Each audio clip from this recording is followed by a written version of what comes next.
What's the meaning of christening?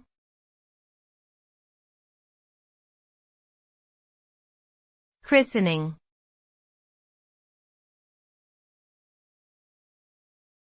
Christening.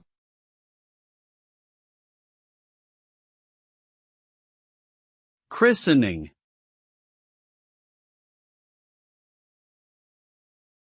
Christening.